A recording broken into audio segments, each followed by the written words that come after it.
Oh no, I Let's don't think I can do that because I can't download from the soundboard.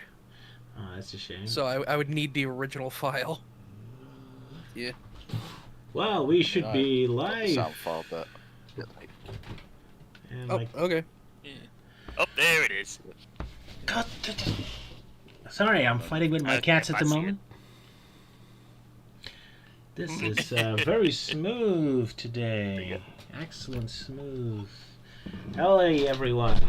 Welcome back to Mario Dissected, where we talk about everything Mario. How exciting! Because we're the biggest Mario Oh fans. yes, Mario Dissected. That's how it's always been like. Absolutely, we're the Yes. biggest Mario fans, aren't we? Yes.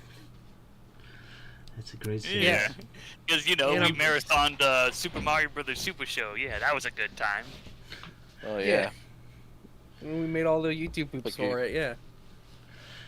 Yeah. All those lovely King Koopa YouTube poops.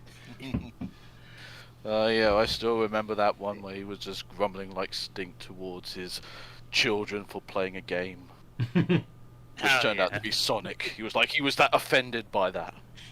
Absolutely. Play those crap Yeah, games. classic How dare stuff. you. So, how was everyone doing? Play the Melty. superior I'm Mario. sure. Melty, how are you doing today? How Oh, are no, you doing, go ahead. Healthy? Well, I'm recovering. Let's just say this week has just been real shitty ever since that whole shootout that happened close to me. But yeah, but don't worry, folks, I'm fine. It just happened near me. I wasn't actually in the crossfire or anything. But yeah, my anxiety was just through the roof for a couple days, but I'm better now. Ready to talk about Mario stuff, just like we always have. Was the We gun always do. shooting happening because of a Yeah. Mexican Mario by any chance? Did the shooter dress up like a Mexican Mario? With double guns? No, I think it was that. No, I think it was that weird Oh. knockoff Wario from a Spanish commercial or whatever. Of Oh. course. Sala, how you doing today, sir? I'm doing all right. I recently had a dentist appointment and still kind of recovering from that. Never fun, no. Oh boy. Very sensitive for a little while. Yep. They give you the laughing gas treatment or just No, just the Just pain. the Novocaine or whatever. yeah. Yeah. I think that's what I go through. Yeah. They just like numb my mouth up. Yeah. Good old I dentist. also last time I was very sick. Turns out I had my first ear infection since my tonsillectomy, which was over 15 years ago. Well, that was one sickness in the So- long in the waking then. That sucks. Yeah, Yeah. Well, at least yeah. definitely Dr. didn't Mario miss was able to help you. Yeah, Okay. thankfully. Oh man, and the Mario Sunshine recompiled that came out recently. So cool. Oh yeah, look at those amazing HD graphics running through Delfino Island and whatnot. Yeah. And splashing all the residents. And I hear don't- them grumble. Yeah. Hitting them all with fruits. That's the good stuff. Now, I'm not a big fan of all I those just Mario like always mods. Nintendo should sue them all. I mean, fan games are they're diluting the quality of those wonderful Nintendo games. It's terrible. They should all be banned. I mean, recently I discovered there's all these Yeah, Mario besides, 64 mods. Man, it really offends me. Nintendo should be pure. No creativity allowed, damn it. Yeah. It's just about the gameplay, not all this Yeah, weird besides, we creativity. Yeah, besides, we could play as like everyone's favorite Mario character, the random Chuckster from Mario Sunshine. Exactly. That's the only characters. Well, yes, but what makes Mario 64 better? Give him a shotgun. Yeah, absolutely. No! Double barreled. Mario with guns. That's terrible. What do you want to do? No, You want to we turn can't into be Sonic the creative. Hedgehog or something? It's terrible. No. Mario should be pure. Just always in grassland, always jumping on things. It's all about the purity of the gameplay. Yeah. Man, I'm even annoyed we have to talk about the Yeah. stupid movie now. story in video games should not be allowed. But anyway, Euan, how are you feeling today, sir? Yeah, doing alright, just a bit tired. Have to contend with traffic as per usual. Yeah, traffic sucks. Yeah, Agreed. The idiot drivers that only ever come out during the weekends. You should move around in the morning. That was very early, and then it's very quiet. At least here, everyone's still asleep. Always do Yeah. my groceries in the morning, in the weekends. Ah, so lovely, quiet. Yeah, I mean the traffic was just like that bad. It was like from Mario Kart 8. It's quite something. Oh yeah, all those damn blue shells blocking up traffic here. As if you're Exactly, driving all on banana Toad peels Turnpike. keep Huh? throwing everywhere. So word of advice, never take Rainbow Road as a shortcut. You'll just end up dead. Probably, yeah. And Just burn up in the atmosphere. Also, probably, yeah.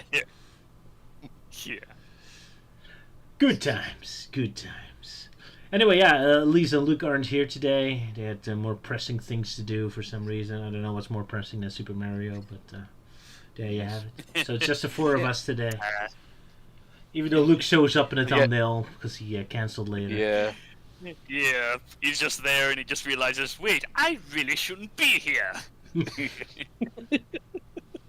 And all the while, Sala is apparently grabbing his precious booty.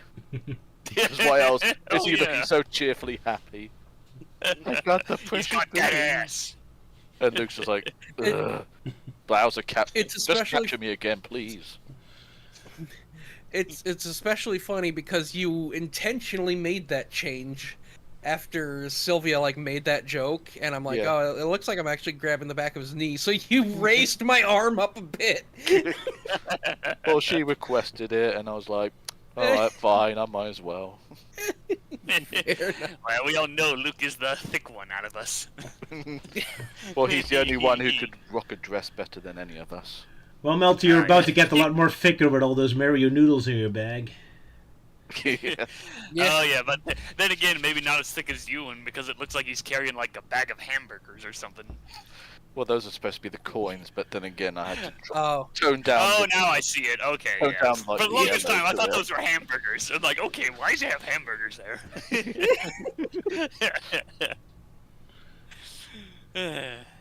Oh yeah, ramen theme nam, ramen noodles. Woohoo! And of course, I can't do the Mario voice anymore. and of course, Roger is dressed up as that shaman character, but almost looking more like Bigfoot. with a Yeah, bald- it's Roger Bigfoot. Yeah.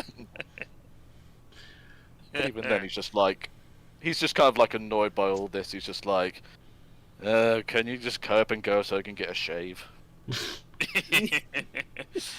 Yeah, I ran out of razors, so I gotta get more. Damn it.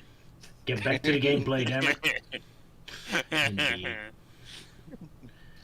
At least I'm bald. Thanks for making me bald despite all that hair. I still have a bit of baldness on my top of my head. Thank you, Euan, for pointing You're out my... beautifully bald. I had to make you look exactly like that character, even to have to make it look as though you crudely shaved your head bald. Oh, well. At least you got the perfect expression for it. Yes. and oh boy, I'm everyone's favorite character, Prince Haru. In the Yeah, wrong the colours most and popular lacking Mario hair. character that appeared in, every title. He's always there. He's always there right before the end credits, right before Mario gets a kiss from Peach. Yeah. Like, Prince walks in, okay, you're done, Mario, get out of here. I'll take care Yeah. of Peach from here, from this point on. Why? Almost Yeah, like get out of Mario's the way, stunt big dog, double. get the kiss. Yeah. Yeah. Oh, hey, maybe that's the reason why Peach neglected Mario and Bowser's wedding proposals at the end of Mario Odyssey, because she knows she's destined to marry Prince Haru. Of course. Oh man. But yeah, we'll get to So that. funny, but- yeah, we'll get to that. Yeah, any other big Mario news you want to cover? But the Nintendo Direct, which did not have much Mario stuff in it. I'm very offended. But it still had plenty of Nintendo-related stuff. Like Metroid Prime 4, Beyond, and Metroid Prime 4. We finally got gameplay of that. The Much game needed. exists. Yeah, Nintendo's still doing us the whole, hopefully it'll have been worth the wait moment. Taking advice from Steam, yeah, or Valve, yeah. Yeah. And it's got a release date of sometime this year, so Shocking. this game exists. Yeah, exists maybe because this of time this it'll actually year. get released. Yeah. It's gotta be really Yeah. existing. Pokemon. The new Pokemon looks interesting. I haven't been interested in a Pokemon game in quite a while, but this one looks pretty cool. And I already saw Scatterbug, Spupa, and Vivian all appear in the trailer, so I'm happy. That's my favorite Pokemon. But no Snorlax. 3 out of 10 Nintendo. I haven't seen it, so I assume there's no Pablo because he's my favorite. Yeah, if there's no Pablo, then I ain't watching it. We'll see if there's a Snorlax blocking up a road Yeah. somewhere. But, yeah, so this whole game is taking place in a big city, huh? Grand Theft Auto Pokemon. Well, I mean, it's kind of Yeah, true with because there her- was a shot of where like Lucario just randomly attacks someone from behind. It's like surprise. Yeah, Grand Theft Auto Pokemon. Yeah, who needs a bird Pokemon to fly from point A to point E when you could just use the swing? You know.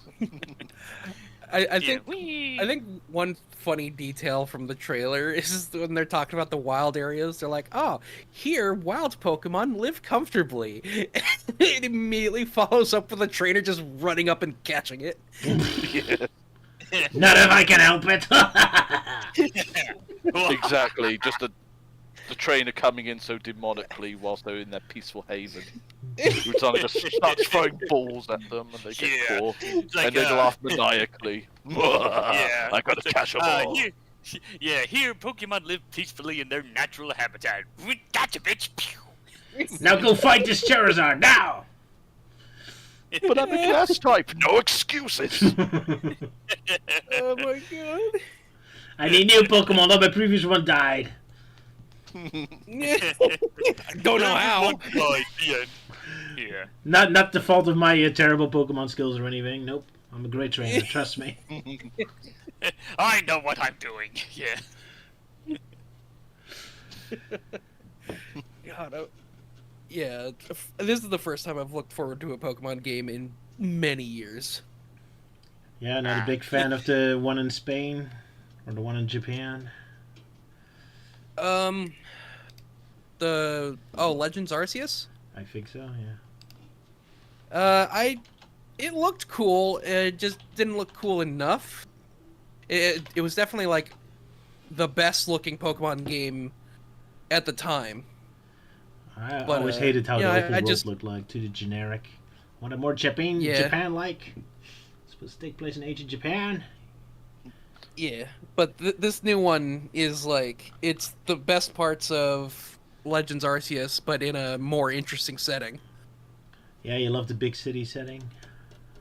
Yeah, it's Lumiose City from X and Y, and X and Y is when I got back into the series because I didn't play Gens 3, 4, or 5. Pokemon in Paris. Yeah. Alrighty. Yeah, Pokemon Paris. And yeah, I suppose we get the Mario news when Nintendo Switch 2 is announced. Although, we Yeah. rarely get big flagship Mario games for the new Nintendo console. I mean, when was the last time? Like, Mario 64 or something? Like, almost every Nintendo console either comes with a spin-off Mario game, like Luigi's Mansion, or just a remake of an old game, like Mario Kart 8 or Mario Advance. We haven't had a big flagship Mario game immediately with the launch since ages. I can't remember what the Wii had when it launched. Well, not Mario Galaxy, that's for sure. Nah. Yeah. It had just Maybe Wii like- Sports, I think. Oh yeah, Wii Sports. I think that was the launch game. For some reason, I kept thinking it was Smash Brothers Brawl. It was like, no, that was my first No. Wii game. No. No, Yeah. that was still a few years Brawl away. definitely came later. That was something Yeah, that something was like, we were waiting for. man, man, that was like, yeah, everyone was hyped up for Brawl. It's like, oh my god, Smash Brothers Brawl, Smash Brothers Brawl. Yeah, and that's where the whole Geno meme started, where people wanted him in the game. Yeah. Smash Bros. Brawl was nice, but I didn't like it that they put all these weird characters in it, like Sonic. Why you put him in there? It really sucked. Yeah. Yeah. Yeah, he's a waste of space. You know, we need a more important character like Toad. Yeah, there you go. Why hasn't Toad been in Smash Bros? Yeah, He's Toad awesome. be a fighter. Or Ooh, like Waluigi, Tatanka. honestly. Oh, Waluigi. He's a little too dark and Oh, yeah, edgy Waluigi. for me. I don't know. Okay. But just, I know there's like so much potential, but yet they have to waste the spaces with like, Sonic and who's this other guy? Solid Snake. Yeah, Oh whatever. yeah. Yeah. Sounds dirty. Weird. It does sound Very, dirty. very innuendo. And his brother Liquid Snake, poor guy. Yeah. Yeah, him being embarrassed. Very embarrassing, yeah. The new Tamagotchi Life finally got announced for the Switch. That's cool. Sure. The old one was like so goofy and interesting, and I'm excited to see what kind of wacky shit happens in this new one. Apparently, yeah, I ended up getting that game because I was kind of waiting for like this advert to end, which was showing it off. I was like, okay, just wait, let this advert play. I'll just check something, and then I just heard like the ending song to it, where the sings, "I want some coffee," and I'm just like, what? And I thought it was that goofy enough that I was like, okay, I'll give it a shot. So that's why I'm obviously also looking forward to the new Tamagotchi Life game. I hope they finally make the Virtual Boy playable in that game. Not just a prop, but a full emulator. Yeah, I mean, Sega did that weird move of making like the VMU a playable racer, so why not Nintendo take advice from that? Sega did what? Nintendo With a would be what? With a better. what? And that sounds stupid. A virtual memory unit and how that was a playable character in Sega All Stars. Who cares about that? Virtual Boy, that's pretty awesome, man. Yeah, that's what I'm saying. Like, why did Sega do that first? It should have been Nintendo that should have done it first. Absolutely, with the yeah. Virtual Boy or the Wii Mini, but or better, the Game Boy Micro. Yeah, make that a playable character. Yeah, that'd be cool. I mean, there was Rob playable in Mario Kart DS. That's similar. And he's and We don't Smash talk Bros, about yeah. that. Yeah, you have something against Rob? He's awesome. Never played the original NES games? Rob killed my family, you bastards. He is very capable of that, yeah. He bored them to death with his stacking blocks games or whatever it is. Yeah, stack up, yeah. Yeah, he's Somebody did very that. problematic with every reviewer out there. Like destroying like AVGN's game room and then almost killing the irate gamer. It's like a monster. You should never own a Rob the Robot.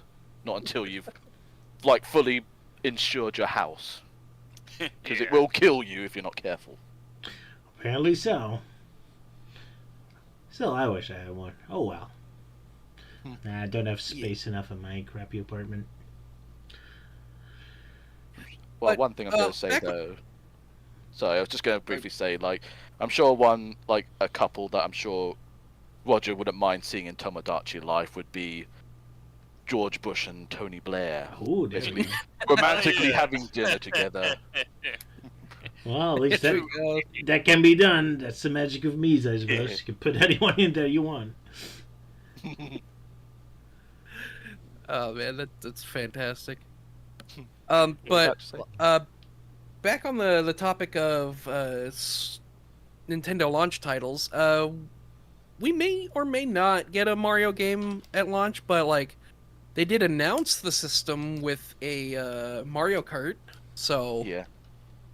that's something we have to look forward to. Yeah, I hope it's Mario Kart 8 again, but now with extra features. That'd be great. Well, And a Yeah, worse more looking Nintendo Donkey guest Kong. stars. Yeah, Yeah. more Donkey Kong characters. Yeah. Oh yeah, it's a Yeah, new we Mario need to Kart. go It's a shame. Yeah. Yeah. I think Yeah. the one thing they've hinted though is now you'll be able to race with 24 racers just because of how the start Yeah. line just has all those starting positions. It's there's so many. It's gonna be Yeah, I chaotic. can't wait to come in 24th place in a race. Being at first place and then suddenly blue shell to Yeah, death and then end up 24th. Like I've somehow I heard lost, even rumors- though one guy got stuck in like last place for several minutes. He got stuck on a wall. He still managed to beat me. I've heard rumors that the Yoshi's whatever that you can see near the start line is a pit area for doing pit stops mid-race. That would be weird. Oh no, it's gonna be like a realistic game, like Daytona or something. Daytona. I hate that. Yeah. Yeah. Oh, I'm not a fan of the Donkey Kong redesign. It don't bother me. As long as the gameplay Yeah. is good, yeah. Kind of Doesn't reminds matter me of how it those looks. old Yeah. sort of like, kind of those old sort of Donkey Kong toys, where he has that sort of Yeah. weird sort of yeah, hand the weird- gestures, the like fingers, you, yeah. fuck you. Fuck you. Yeah. That's It what does that reminds look- me of. It does look more like a classic Donkey Kong, Yeah. but like the rare redesign is just so good. Why would they change it? I don't know, for some reason, it kind of reminds me more of those, like, back in the day when, like, Japanese box arts, they made them all, like, was it like, oh, yeah, happy and cheerful and whatnot, and then the Americans came and was like, no, we gotta make them all pissed off and, yeah, badass, that kind of deal. So now we get a Japanese Donkey Kong and official U.S. Mario. I mean, we already got the American Mega Man in some games, so why not for the Japanese Donkey Kong? Oh my god! You mean that the Street Fighter Cross Tekken Mega Man? Yeah. Oh man, what a case of bad timing that was, yeah. Oh my god! Yeah, that was. Yeah. I forgot about like the backlash to that especially Yeah. because everyone thought Mega Man was gone, and they're like, "Hey, look, it's Mega Man." They give Yeah, us that. Well, during that time, they were really hyping up future projects, like, oh, the Mega Man, like, online player, like, oh, and Mega Man Legends 3, yeah, we're finally getting that. And then nothing happened. It's just, okay, this is all we'll get. It's just Street Fighter X Tekken cameo. It's just the worst. Yeah. I'm sure that was done to go along with, oh, the big Mega Man celebration, but yeah, after the big cancellations, yeah, this just really came Yeah. off. It felt like an insult, yeah. Yeah, Yeah. like putting salt on the open wound. Yeah. Yeah. This is my destiny. Any other time in the franchise's history, that would have been a funny inclusion. Yeah. Like, even in Archie Mega Man, if they did that, that would be fine. Yeah. But sadly, they had to have the worst timing. Yeah. Poor developers. Yep. Poor developers. Yeah. Right, shall we move on to Mario OVA, the movie? Yeah, because I get to review this. Yeah. Kind of, yeah. Meltingman made a video about it before, and instead of doing a synopsis this time, I thought, hey, I'll just play Meltingman's old video because he does a synopsis of the movie there for us. Although, me being a jerk, I couldn't, resist adding my own comments to it and clown on Meltingman because I'm such a great friend, aren't I, Melty? Yeah, clowning on a 5-year-old video I made, yeah. Which you're not around to defend yourself. Well, you can defend yourself now, I suppose, but not during the video. Yeah. It was 5 years ago, it's a different time. Yeah, it was younger days. It was 2019 before everything went to shit the next year. Yeah. When you were young and innocent. Yeah. Yeah. Yeah. But I mean, you were at least prepared for the, what were things yet to come because you at least had a hard helmet on. Oh yeah. So you were aware of what was going to happen, so you were being very prepared. Yeah. I'll talk a little about that later. Yeah. Very prepared. Scars taught him well. Anyway, so we're gonna watch the little video I prepared for a synopsis. Is everyone ready? I I'm am ready. ready.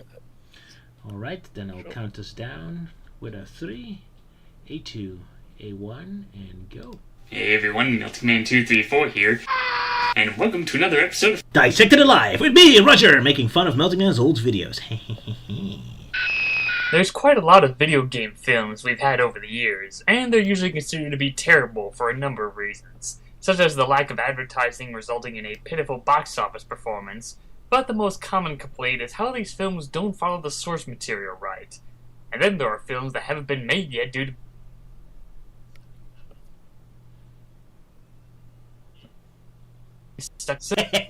Typical Melty Man. More concerned about making sure he references obscure American Alice trivia than having his argument make any sense. So you argue video game movies tend to be bad, and yet your arguments are they weren't marketed enough, don't follow the source material, and some of them weren't released.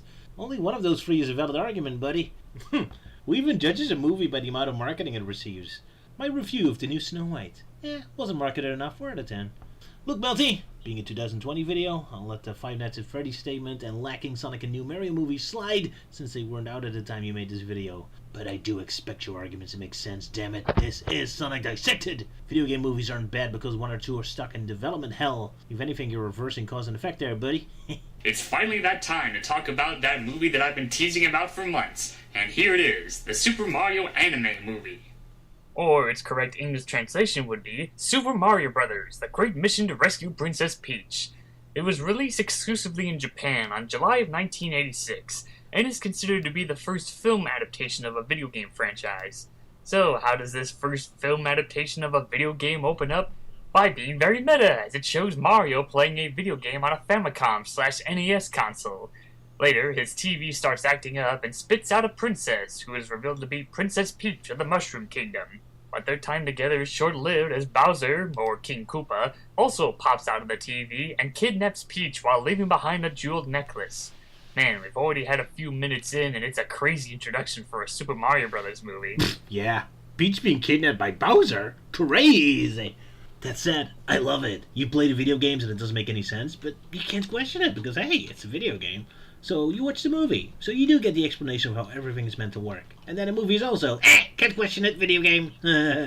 Yeah, thanks, movie. After the opening credits, we get to see where the Mario Brothers work for a living. And in this film, they're not plumbers, they're not car mechanics, and they're not firefighters. Instead, they just run a small grocery store.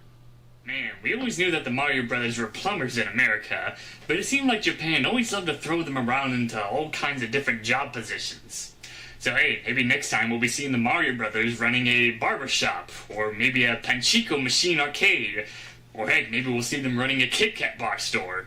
You'd be surprised with how many different flavored Kit Kat bars there are in Japan. Including Mario flavor. Anyone want a bite of Mario? Anyway, while Mario daydreams about Peach, a weird dog shows up and steals the necklace, and thus the brothers give chase. Melty, hey, you're missing several great parts. Like Luigi merely having encyclopedic knowledge of this random magical amulet that teleported out of the video game. Or Mario's brilliant idea of figuring out where the other half of the medallion is by just grabbing the phone and calling up a random stranger. Come on, Melty! You're so busy making pointless Kit Kat trivia references that you're forgetting to make fun of this movie.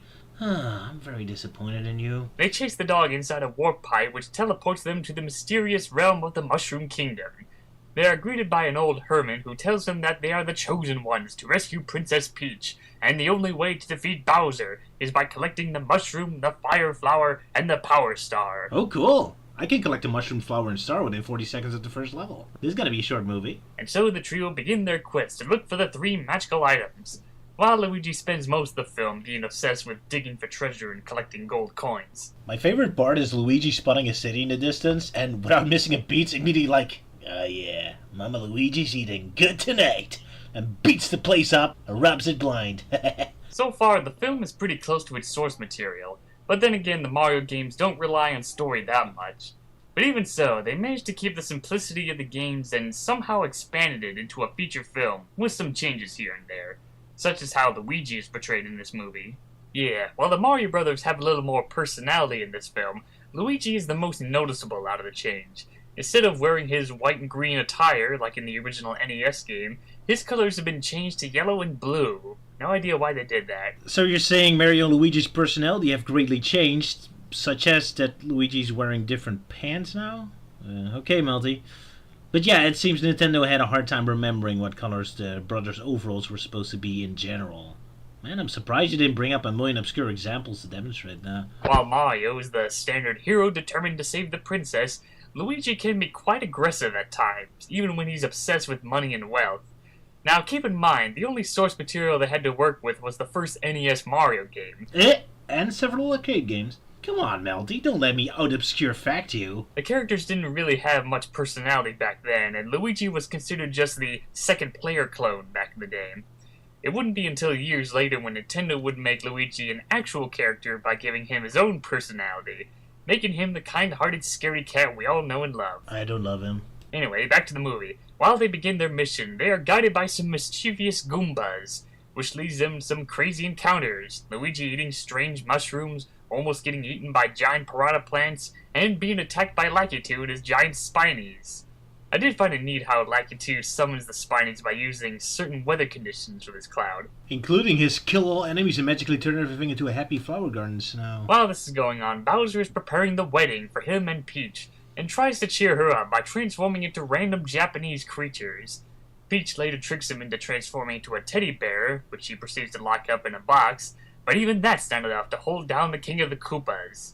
Yeah, for some reason Bowser has the power to shapeshift, which is really weird because this is the only time in the movie this happens. The games play with this idea that his minions can shapeshift into him. Must be some Japanese folklore thing. Makes me disappointed where you rarely see Koopa's minions weaponized against Bowser or something. Could be a fun skit in a Paper Mario Luigi Superstar game. Unless something like that did actually happen in one of those games. I haven't played them all. Well, back to the Mario Brothers. After they escape a Hammer Brother, they succeed in finding all 3 magical items, and they begin to set sail to Bowser's castle on a flying pirate ship. Wonder if that was an inspiration for the Doom ships in Mario 3. Good grief, you're skipping like half the movie! Sometimes I wish you were this efficient in the actual synopsis of Dissected Alive. So first, there's the scene where the Goombas trap Mario and Luigi inside of a prison, while Luigi still has his pickaxe. I love the fact that no one, not Luigi, not Mario, not even the guards, ever actually realized that this is an escape attempt or could be one. Luigi's just randomly searching for gold, and everyone remains oblivious to what's happening until they find themselves right in the middle of a prison escape attempt. That's wonderful. Straight up Frank Drebin action right there. Yeah, and I fight a bunch of fish and all that stuff.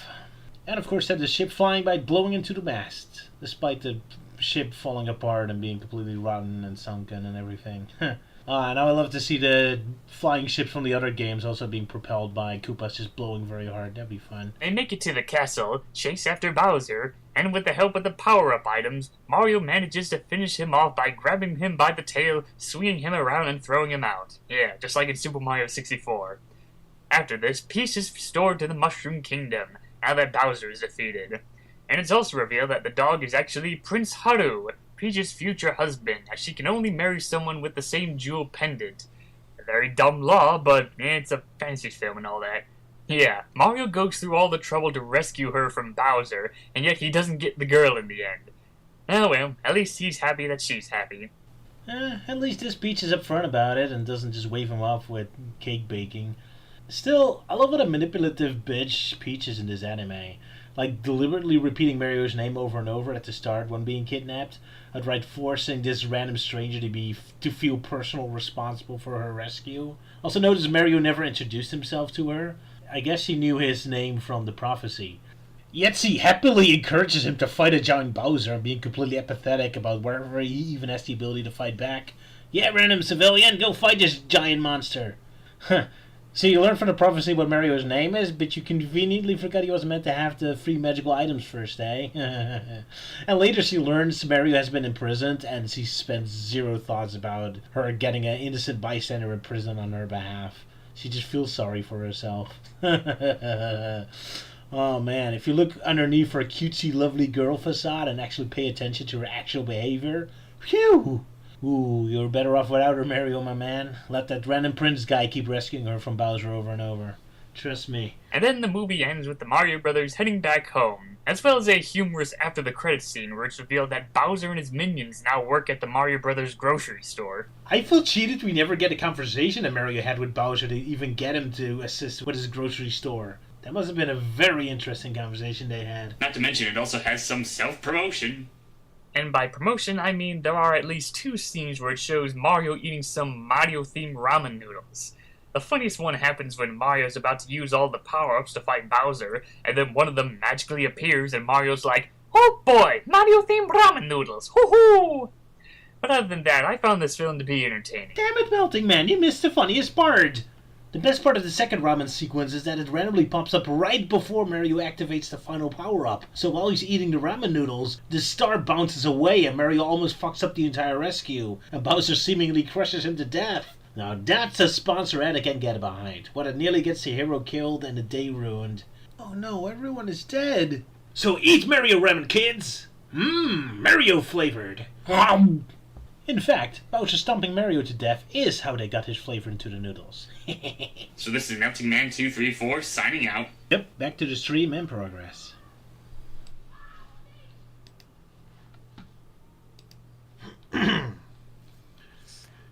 So, there we go. Those were me and Meltingman's thoughts. Wasn't it? Yeah, something like that, yeah. Though I don't remember there being much floating shapes in the sky for my video. What were they? Errors in my video? Yeah, well, I mean, there was a couple of errors, like the fact that at one point the audio in my video went completely off sync. Oh yeah, that's true. I had to separate them for reasons. Oh well. Yeah, because of your cheap Flash program, yeah. I did it in Vegas. It's my inability to do anything properly that's screwed it up. Anyway, Euan, what's your thoughts on this movie and why Prince Harry is your favorite character? What? What Prince? Prince The whatever. random Prince? Never mind. What's your thoughts on the movie? Well, I did watch it, although that was like a couple of days ago because I had to try and work on the thumbnail. You already forgot Such, about it. Well, not fully forgot about it. Just I think the only thing that I strongly remember about it was my annoyance of Princess Peach just saying Mario a lot. It's like Mario, Mario. It was just getting to the point. It's like ugh. Like, because let's be honest, if we were all driving in a car and yet we just saw her like imprisoned in that castle, or just like, do you think we should rescue her? And she'll be saying Mario, Mario, Mario, and then we just like, don't stop, just keep going. Yeah, that seems to be a very That's common just how it Japanese is. trope. Yeah. Especially since Mario didn't introduce himself. But yeah, she's really like burning herself into Mario's mind. You're personally responsible for my safety, you random stranger. You better feel guilty about what's happening to me. Yeah, Mario tries to sleep and all he can dream about is just Peach constantly, oh, Mario, Mario. Like, she can't leave. Yeah. I can't stop thinking about her. At this point, she might as well just communicate in Mario language, like Mario, Mario, Mario. She's like a Smurf. Or like Mario Luigi Superstar Saga, yeah. No, like talking like Banjo-Kazooie talk, yeah. Yeah. Or just like a Pokemon in a way, except like she's not. Except she managed to move away from her language and just start speak fluent Marioni. There you go. Marior's code. There you go. Sala, you're having thoughts on this movie? I am having thoughts, yes. So it's kind of wacky and, you know, very simplistic story. Again, like, this is the first ever adaptation of a video game, so there's some liberties taken, but like one thing I'm really surprised at is, like, you know, other than like specific details, it's interesting just how closely the characters look to their modern appearances.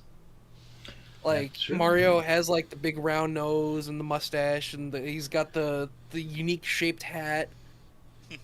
Bowser is like, you know, he looks cartoony, but he looks like a two-dimensional version of a Bowser you would see in a modern game. Yeah, like classic Bowser. And yeah, it's really cool to see that, like, even way back then, even with the like colors being all wrong, it's cool to see how their designs have translated.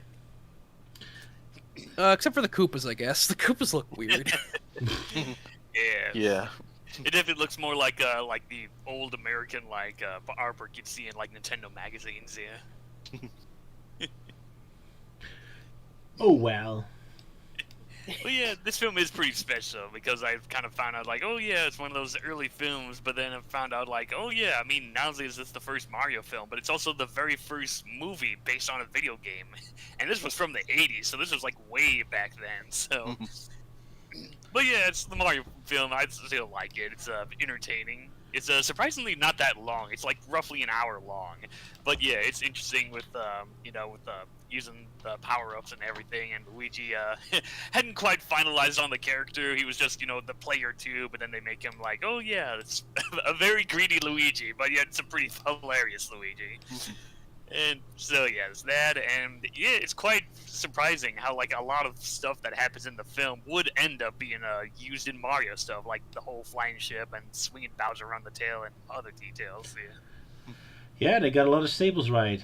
Also, it's not. Well, I mean, it's the first video game movie based on an actual IP, but Tron was before this. I mean, Tron's like technically more like not really the video game itself. It's more like about real video world games. happening. It's about video games. This is the first that takes place, in a video game world where that's the main focus. I know. I have to be pedantic, but hey, Tron did eventually get a video game, so in retrospect, Tron is the first video game movie. Take that, Smelty. Fuck off, Roger. Jesus. Yeah, I do find that like the most appropriate picture to use, or when you put the Tron up, is like Mario and of course the dog just looking like, huh? Yeah, like, who the hell's this guy? Yeah. It's of course the only difference is that Mario's well known while Tron is not that well known. No, not entirely. No. Oh well. Unfortunately. Yeah, you a big fan of Tron? Yeah, I'm a big I think fan it's just of okay. old like CG and such. I think the first time I actually watched Tron was when I heard that that was going to be one of the worlds featured in Kingdom Hearts 2. So it's like, oh, the screenshots look, oh, interesting. So I kind of checked out the film to be, familiarize it. But yeah, like, I don't know, it's been a long time. I think from what I remember, it's like, it's just okay. Yeah. More impressive because of its visuals than its story, I suppose. Yeah, I never Yeah, I saw the movie. suppose, yeah. Back in the day when, like, CG was, like, still in its infancy, Yeah. there were more simpler times, and not nowadays with all this AI bullshit.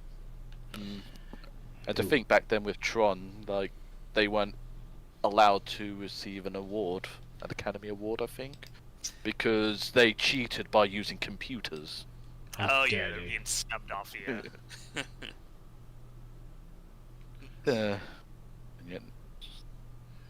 yet nowadays, like all these awards are being dished out for people for all these like the most impressive visual effects, all done with computers.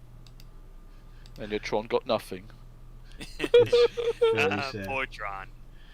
Someone in the chat asked me, why did Bowser turn into a woman in the movie? That's a very good question. Melty, explain, why did Bowser turn into a woman in that sequence? I don't know, that was just, that whole bit was like Peach was trying to distract Bowser. It's like, oh, this guy, do stuff, and, Bowser uses his magic, which is like the only time he uses magic in the film, which, they could have used it throughout everything else when fighting Mario. But yeah, so he used it to, like, play dress up and whatnot to entertain Peach. And yeah, I know in the, or at least the dub subtitles that I watched it, they kind of describe what it was, and if I don't know, I just regard it as like Japanese stuff. Yeah, Japanese folklore. That's what I mean, the film itself really does feel like a fairy tale, which Japan's really big into that stuff, so it would make sense. Yeah. Maybe Bowser did use magic at the end, and he's responsible for giving Mario rice right before he eats his star, because it does almost get him killed. Yeah. Yeah, I mean, it would explain why it just randomly popped out of nowhere. I was gonna say, like, the Mario Furikake is an accomplice of Bowser because it distracts him from eating the Power Star. That's kind of funny, because I remember, years ago when I first saw this film, there was a version where they left out all of the rice and ramen stuff. So, like, Mario's trying to get the star, then it cuts to, like, Bowser stomping on him. But yeah, then later I found, like, later versions, they restored the scenes, like, oh, okay. Weird self-promotion, but I guess that would make sense. Bowser would, like, use his magic to distract Mario with it. I do love that Mario has no response for seeing himself on the package. She's like, yep, of course me's on the package. And also, oh, it's my favorite flavor, as if it's not even the first time he sees it. He already saw it in the grocery store all the time.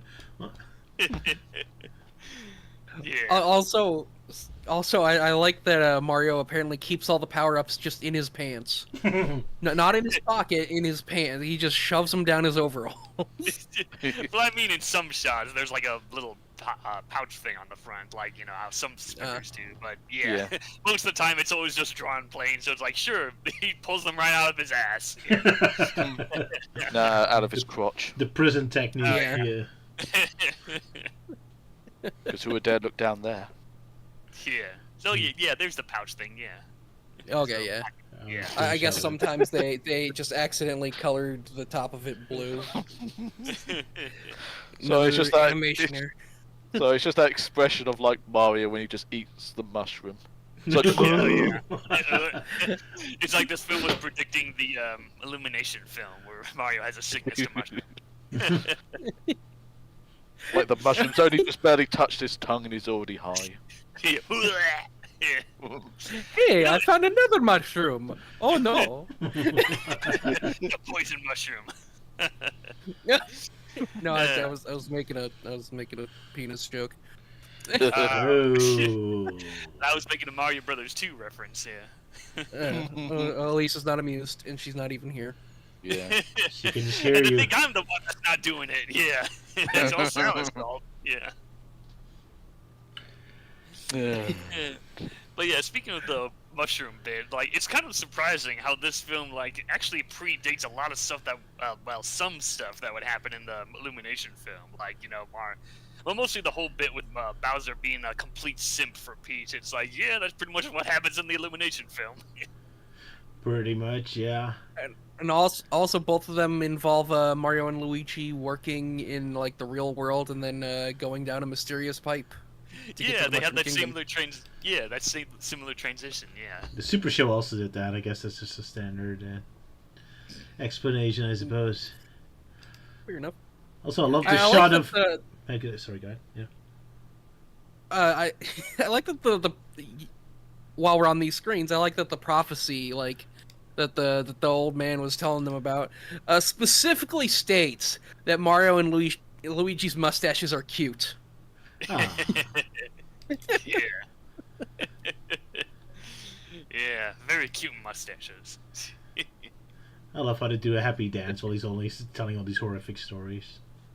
Yeah. Luigi, psychopath. Oh yeah, they're just like singing and dancing when destroying like Bowser, you know, attacking the Mushroom Kingdom. Yeah. Just too busy breaking the fourth wall and just being super happy. Yo, look at me, Mom. I'm on TV. Yeah, and then there's just a shot of seeing the Toad City under attack, which immediately made me think of that old Smurf commercial where they all die. Ah, how nice. Pleasant. Very pleasant indeed. My dark sense of humor. Roger is Gargamel confirmed. I wish I could do that yeah. voice. That would be pretty cool. I mean, that would explain why he used like so many Smurfs in his old animations. Yeah. It's mostly because they're easy to draw. I'm lazy. Well, easy to draw and easy to color. I think that's what you. And mentioned easy to once, color, yep. Yeah. Yeah, they're all 2 colors. Well, except Yeah. for Papa Smurf, who is 3 colors. And Smurfette, Oh, I yeah. suppose. Oh yeah, and Smurfette, I who's hate also them. 3 colors. 3 colors, way too much work. Yeah, and that one Smurf gal with the pink suspenders and the orange hair, or whatever his name is. Babette or Cessette or something, yeah. Probably, yeah. I'm not too knowledgeable of the Smurf lore. You're American, you don't understand our wonderful European properties. Hey, I've seen the Smurfs on True. Boomerang back when they used to show that stuff, so I'm some familiar with it. I just know that Europe has like this big, lengthy lore. You know, it's like Asterix or Lucky Luke, that kind of deal. I guess so. Yeah. So the Toads were very interesting in this. Feminine? Yeah, They all seem to be just like excitable teenage girls. yeah, most of them are all females. Yeah. Yeah. They act like Mario and Luigi are like a boy band or something with the way they react. Oh yeah. You're just all very excitable, and they're all immediately in love with them. Yeah. I guess because in Princess Peach's kingdom, it's an all-female kingdom. I guess. Apparently so. One of the subs even called them literally Toadettes, although I don't think that's in the original Japanese version. Yeah, no, I don't think it recall. is. Yeah, I don't recall there being a version of it being labeled as Toad Ed. Because Well, I know one of the YouTube subs is by a fan, so it's probably not real. Yeah, because I've seen the. Probably. Yeah, I've seen like the 4K restoration, which is pretty much like the definitive version of watching it, and yeah. But yeah, I know like they called one of them Toad. It's like, okay, so Toad's a girl in this one. Way before Toadette was a thing. Yeah. Oh wow. Yeah, but even so, I still like the designs. I like how like the mushroom heads, like they all have like unique different patterns. Like, oh yeah, some are taller than shorter, or they have like different stripe patterns and everything. Yeah, a bit of a shame the games never did that. Yeah. Yeah, it's a real shame. It's always just the same copy and paste Toads. When you know, like, oh, this one has like blue spots or green spots, and that's it. Or a Or wonderful. it's just the same Toad beard. in general. Or a wonderful beard in case of Toadsworth. Nintendo, why did you abandon him? The No, wonderful. Toadsworth has a mustache, not a beard.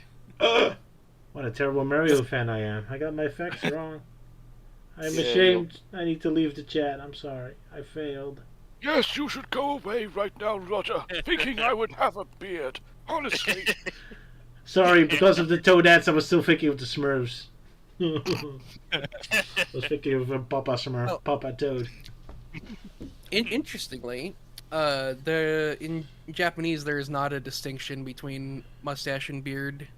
There's just one word for both, and it's hige. Facial And- hair. Yeah, facial Yeah, hair. facial hair. Which is why there's that One Piece character named Whitebeard who does not have a beard. Okay. And now we know. And knowing is half the battle. Battle against beards. What did beards Yeah. do to you? And so yeah, it was funny hearing the old man say hige kawaii. Yeah. Cute mustaches. Ike kawaii. Yeah. Yeah, I don't think that guy even has a name. I can't remember. I just call him like the Hermit or something. Yeah. Fair enough. He definitely has a very Japanese look to him because I've seen that look in like other Japanese media. Absolutely. Kind of interesting. There's constantly like thunder behind him, even though he doesn't even say anything dramatic. I was kind of hoping he was going to get hit by the thunder. I think maybe he added that lightning just to make himself look more important. Like, I'm very important. I've got all this lightning going on behind me. Even if there's nothing dramatic going to happen. Yeah. Yeah, it's like, Mario, I need you to do my groceries. Because I forgot my wallet. For some reason now I'm just getting like the sort of like that whole meme thing that was going on with the Wallace and Gromit film with a bullet. A bullet. Oh, yeah, A bullet. I'm just imagining that's like the same sort of thing in a way. It's like he just would say something and then like Mario would just repeat it and it just goes Yeah. and it I mean, he does like Yeah. list the power-ups, and then like the next scene, Mario like repeats the same power-ups again. So there you go. could have done that for sure. Yeah. So funny thing I just found out about Yeah. is the guy that voices the old man in this is also the original voice of Master Roshi from Dragon Ball, and the Japanese voice of Sir Topham Hatt from Thomas the Tank Engine. That's pretty funny. You must hurry, Mario, before you cause confusion and delay. Delay. Yeah. Yeah, we have the chosen ones. It's like, oh, Mario's like, oh, that's us, right? No, I was referring to Thomas and Percy. They can deliver these power-ups in time. Unlike you, Mario. I not trust you and your Mexican ways. Speaking of which, Sala, were you disappointed Mexican Mario never used his guns against Bowser and just win the day that way? Due to the American way? No, I can't say I put any more thought into that other than like, what the heck? Because he just like does that out of nowhere.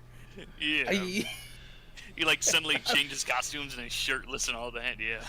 Yeah, he's just he's not shirtless. He's wearing a Beige tan shirt. shirt.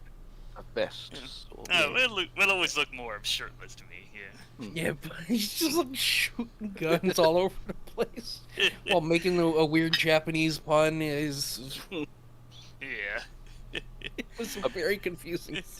Yeah. Maybe he didn't wear that outfit to fight Bowser because he just realized, like, oh wait, all these bullets are blanks. Yeah.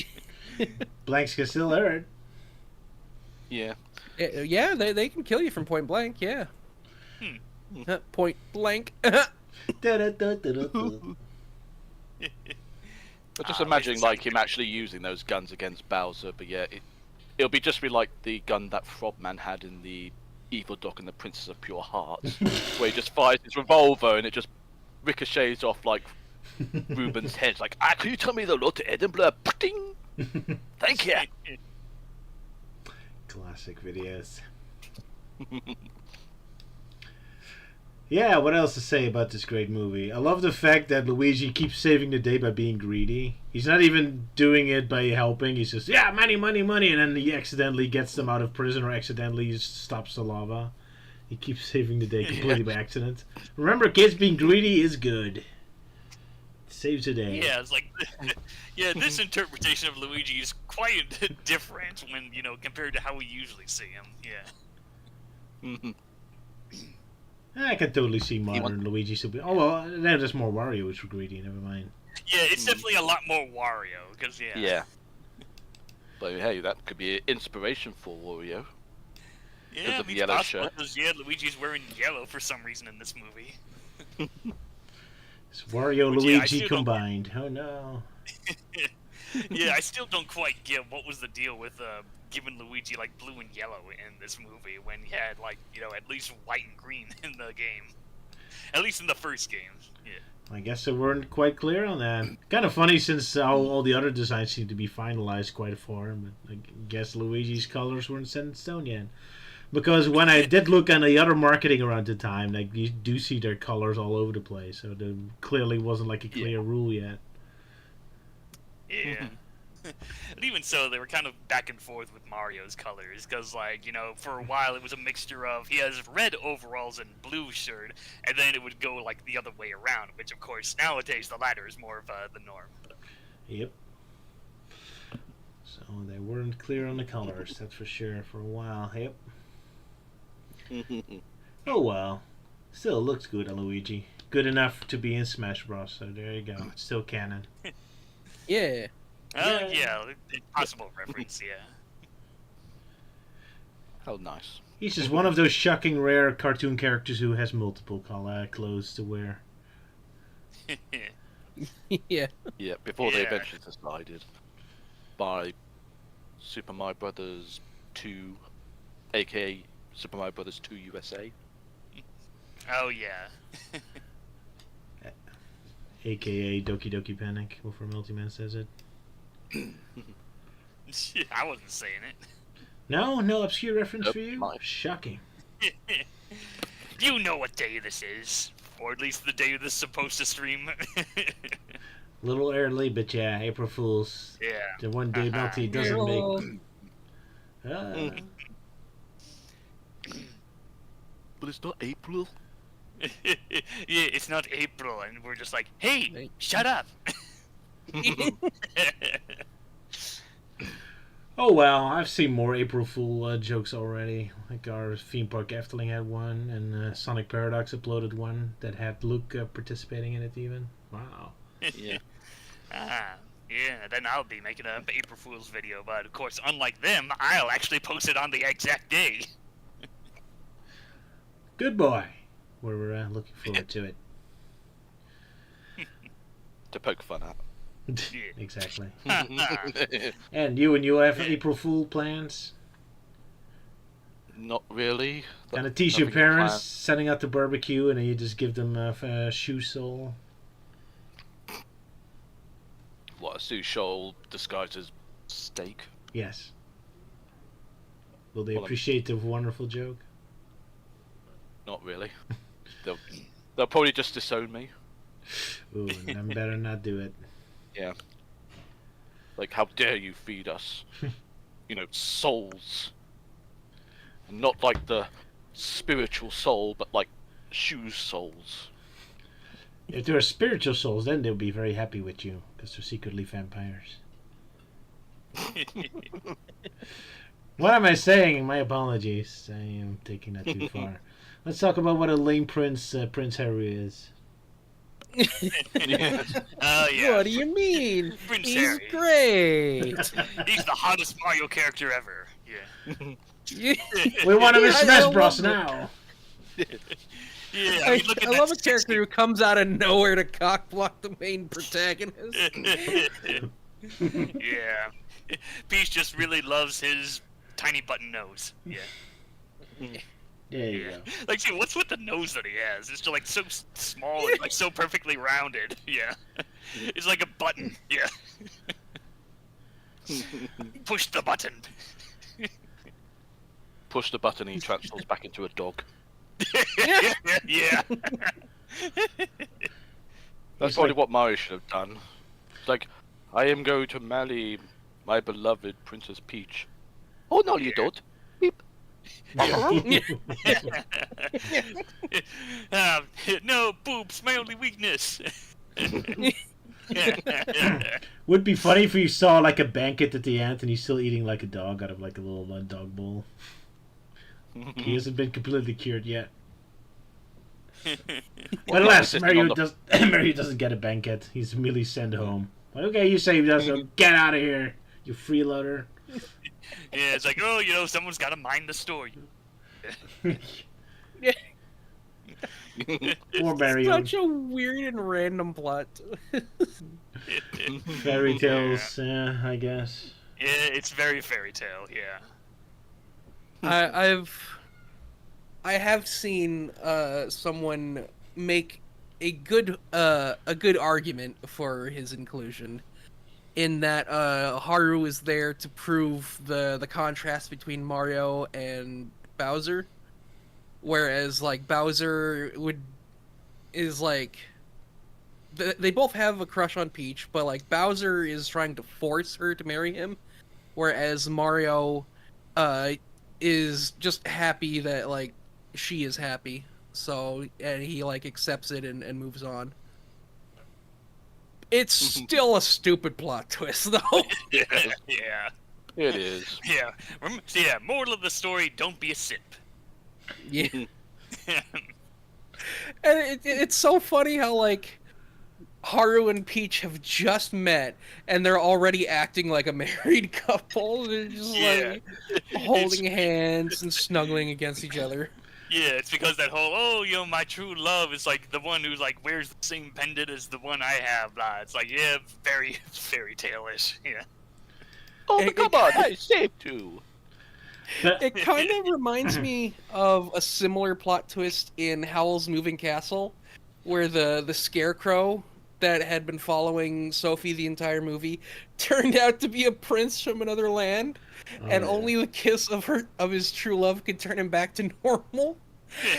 And it's hilarious because like she spends the whole movie falling in love with Howl, and so this prince is just like, you are my true love. Oh. Ouch.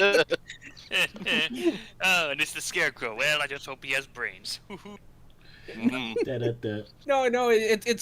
it's worse for the prince because his true love is Sophie, but Sophie's in love with Hal.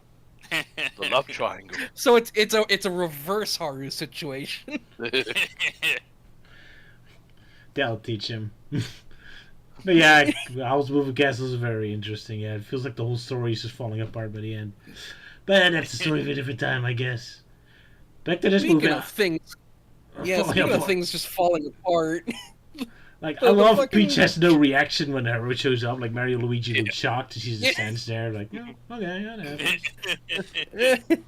I mean, Mario looks mildly shocked, whilst Luigi's like, what? Oh my god! And Luigi from Peach is just standing there like, okay. Yeah. Like, I seen Bowser transform into random shit. This is nothing. Mario, this is commonplace for us. Look out, a tree! A tree! Tree! Yeah. But yeah, speaking of things just falling apart, the scene where Mario and Luigi are trapped in prison, it's just so great. Because like Roger pointed out, like nobody even acknowledges that Luigi has a pickaxe the entire time, and he's just digging, not to get out, just to find more gold. Yeah. And he does get out, and then they all sneak out, and then they see the guard coming back, the Hammer Bro, and Mario and the dog they run off screen, and Luigi just busts through the gate to get back in the cell, and Hammer Bro comes by and he sees the gate is destroyed. But like Luigi's still there, so he's like, "All right." Yeah, that was a great bit. Yeah.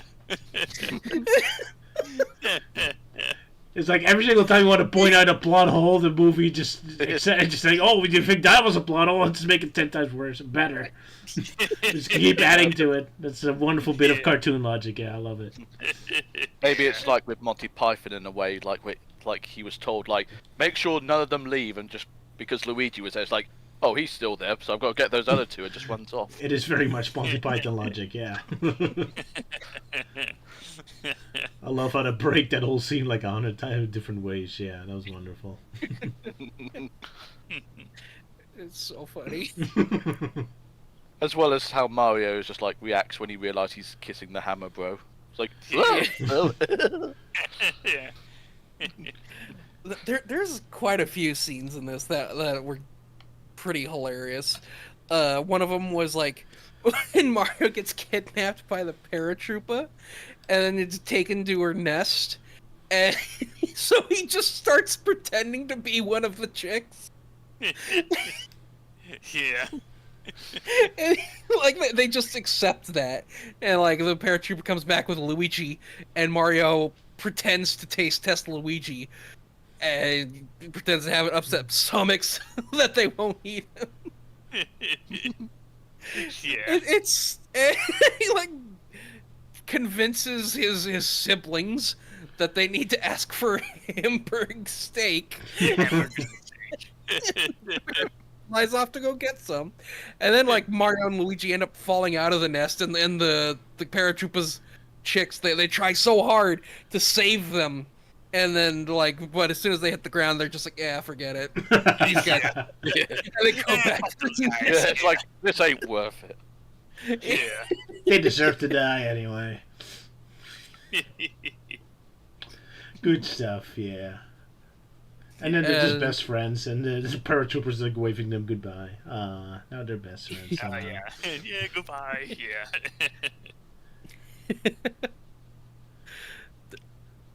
There's also like there's a moment where they're at like a crossroads, and there's just a sign with like 3 fingers pointing in different directions, and like the Goombas show up and start telling Mario about like all the places they could go, and like they mention the flower garden course, and Mario's like, oh, that's probably where the fire flower is, and he just immediately starts walking off, even though they didn't tell him where it was. Yeah, I wanted to bring that up too. That's wonderful. They act like they tricked him, but they didn't do anything. They're just like, oh, there's some paths. I need to go to the east. Oh, there are paths that lead to the east. Okay, let's go. And then, we tricked him. Like, you didn't do anything. You just pointed out that paths to the east lead to the east. Yeah. I did What- absolutely what- nothing. Oh, I didn't have What to I do like to anything. think about, God, these guys are stupid. what I like to think about is that the sign somehow has text on it that just we can't see, but the characters can. And so, like, Mario knew which direction the flower garden course was, but didn't think to go there until the Goombas brought it up. He was like, oh yeah, flowers! At first, I thought you were just going to say, like, Mario just didn't bother reading the sign and he just went the wrong way. So he was like, oh, I'm going to the garden course, but ends up in, like, the, like, Typhoon Alley or something.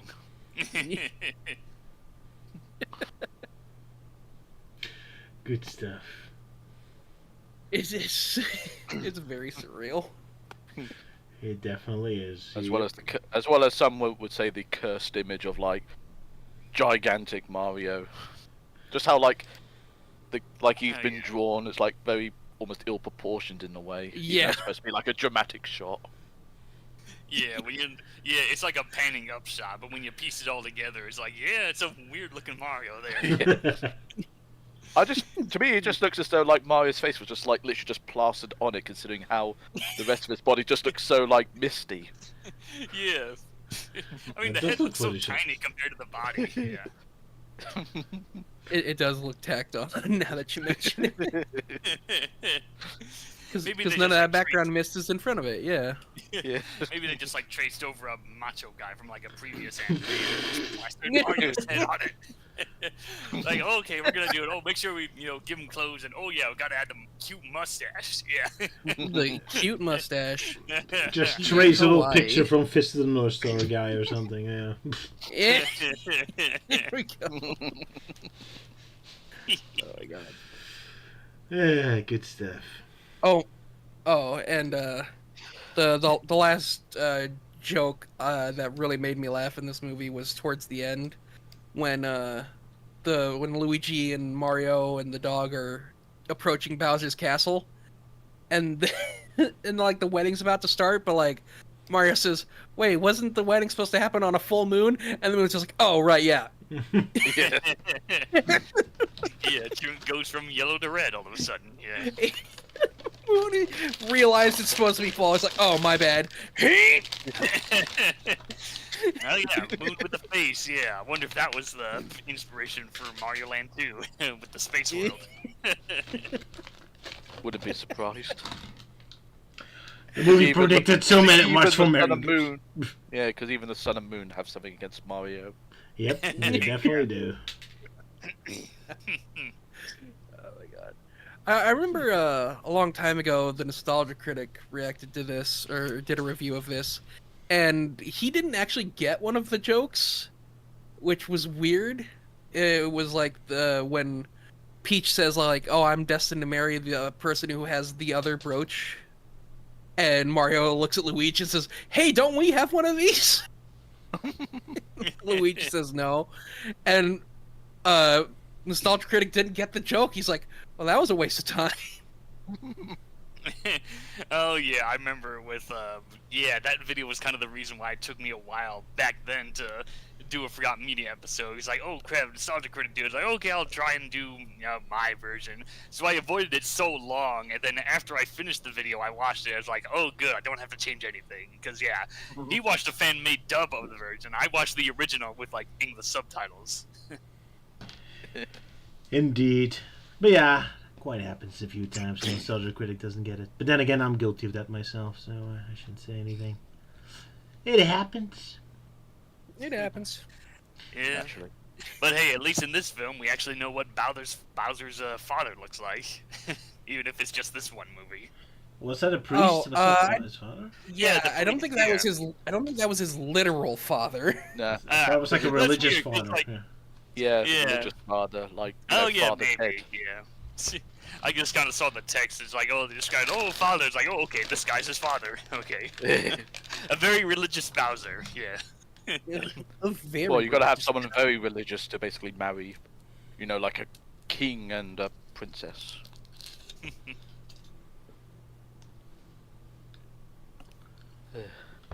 It was kind of interesting towards the end where Peach got so desperate to save Mario that she even agreed to marry Bowser if he spared Mario.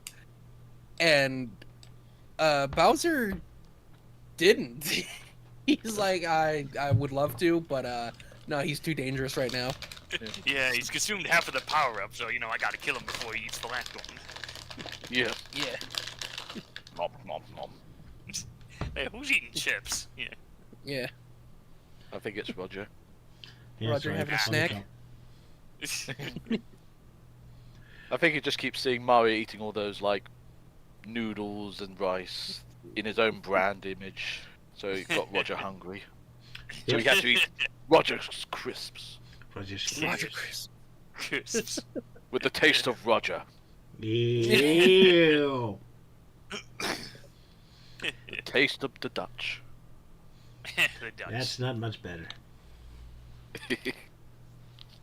What does that just taste like? Tomatoes and tulips? Or cheese. Very cheesy, I guess. Yeah, Or lovely drugs. tunes. Or drugs. No, that's only Amsterdam, Holland. Actually, I know a lot of people here who use drugs, so I shouldn't say that. Anyway, yeah. So, anyone wants to buy Mario Rice? Did the advertising work for you? Worked for me. I got Mario Rice right now.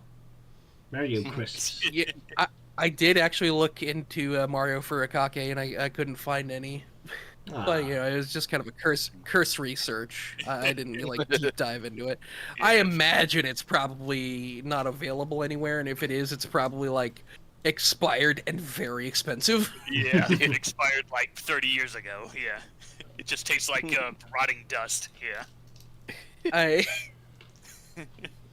on a similar note, I found a website that sells like Steam keys, and like the fourth most expensive key on their website is for Ninja Turtles Out of the Shadows.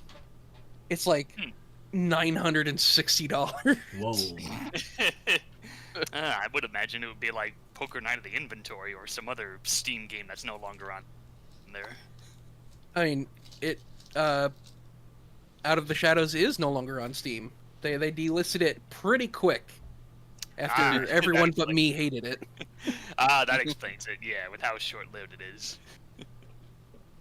It's not fair. I think the most expensive thing on their website was the Marvel vs. Capcom 1 and 2, or no, Marvel Ultimate Alliance 1 and 2 collection. Which is another game that was delisted. But Yeah, that was an actual good game. Yeah. Yeah, I know some of the. I have a few Steam games that are no longer on there. Mostly the Poker Night of the Inventory games. Like, yeah, it's simple Telltale games. They're kind of fun, but at the same time, it's just a very niche thing. It's like, oh yeah, it's playing Texas Hold'em with random characters from random franchises. At least they were cheap. But yeah, I imagine like nowadays it would be hard to try and bring those games back. Mostly, one, the whole niche thing, and two, the whole licensing process would just be a nightmare to go through again. Probably. Like especially the second game where they got characters from like Borderlands or Ash Williams from Evil Dead and all that. Gonna be quite challenging, yeah, to get that done Yeah. for cheap. Too bad, because we couldn't use more Max and Sam and Max. Sorry. Yeah, Sam and Max. Well, at least they had that one VR game, Yeah, that and the that's right. recent remasters, yeah. Right. Anything else to say about Mario OVA and its wonderful noodles? Yeah, it's a fun film. I'm just glad that people were able to restore it thanks to that 4K restoration thing. So now it looks like really good. And Although considering Roger now, called it sacrilege. Yeah, Because the only way to Yeah, watch what? is VHS quality. that's right. Wait, what? Wait, what? What are you saying? You're kind of cut out there. Just saying, like Roger calls the 4K one sacrilege, because the only way to watch this film is in like poor VHS quality. It's the true way to watch old anime. They get the And I real call fight. sacrilege on Roger for being against restoration. Restoration into crap quality, of course. Brings in the personality. Hey, it's a hell of a lot better than this AI shit going on. That's true. But anyway, out of all the things that this movie predicted, when are we gonna get Mario Ballerina, the game? Underwater Ballerina, rock and roll. Well, I mean, there was that one Robot Chicken sketch that referenced it. You know, from the E3 bit. Oh wow, okay. Yeah, so, you know, like, you know, the villains crash in the E3, and then Mario, like, later saves him. He's like, thanks for saving me, Mario. Maybe now you'll reconsider Mario's ballet. Yeah, that was the bit. So, yeah, we technically kind of did get Mario. Maybe the closest thing was in like a Mario and Sonic at the Olympic Games with the whole sort of like, you know, twirling around and stuff. Oh, yeah, the ribbon twirling thingy. Yeah. Yes, I guess, but I don't play that game. probably the closest Maybe. thing. Sonic. Yeah, I've only played the first game, yeah. The first console game. I know the handheld version is much different. Right. Shall we move on to the Mario comic we're going to talk about? Or some more about the OVA we need to talk about? Oh yeah, Mario comics, yeah. One of the many. So that means we're only doing one. Yeah. Absolutely. Sorry, Melty. I know you want us to talk about all the Super Mario-Kun manga, but don't have time for that quite yet. Well, I'm honestly not too Super Mario-Kun. I know some of them have been officially translated into English with a random volume, but yeah, most of them are stuck in Japan. Mostly because, Japan jokes and whatnot, and definitely a lot more risque stuff that happens there, at least from what I've heard. Yeah. Oh my. Yeah, like the most I remember was that someone showed me a page of when they did an adaptation of Wario Land, Super Mario Land 3, and there was this random page where it just showed the captain girl, Captain Syrup, and she's just grabbing Mario's crotch for some reason. Oh my. Looking for some mushrooms. Yeah, I'm sure someone's translated them into English, like fan-made translations, but I just haven't been able to find any. So alas, we have to do it with this silly Game Boy comic, I suppose. Yes. Yes, very random story, yeah. Very, yeah. Very 90s. Advertising Super Mario Land. Sponsored by Hershey's. Exactly. Yum yum. If you lived in America, though.